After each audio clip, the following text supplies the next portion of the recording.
नमस्कार मित्रांनो, तू माझा मितवा या मालिकेच्या पुढच्या भागामध्ये आता ईश्वरी बरोबर त्या पक्याच्या घरी आलेली असते. त्या पत्त्यावर आता ईश्वरीला एक खूप मोठा क्ल्यू मिळालेला असतो.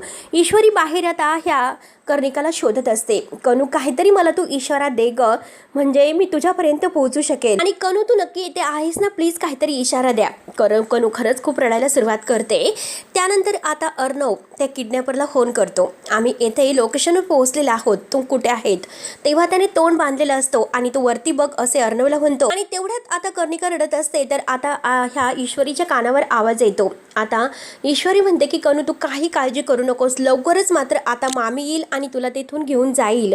तर अर्णव मात्र त्या लोकेशनवर पैसे द्यायला वर येतो. आणि तेवढ्यात ते बाळ तर नाहीत, कारण बाळाला घेऊन ईश्वरी घरी गेलेली असते. अर्णव विचारतो की बाळ कुठे आहे? अगोदर आमचे पैसे दे आणि मग तुमचं बाळ तुमच्या ताब्यात असेल. अगोदर आमचे पैसे दे. त्यानंतर आता इकडे ही कर्णिका खूपच रडत असते. आणि ही जी बाई आहे ती मात्र आता कर्णिकाला समजावून खूपच म्हणजे वैतागून गेली असते की अगं बाई गबस ना, कशाला रडतेस?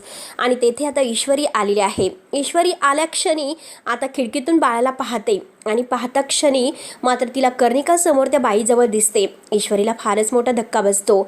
ईश्वरी म्हणते की आता मी काही झालं तरी कर्णिकाला येथून घेऊन जाईलच. तर मित्रांनो, आता पुढे नक्की काय होईल हे बघायला विसरू नका. तोपर्यंत धन्यवाद.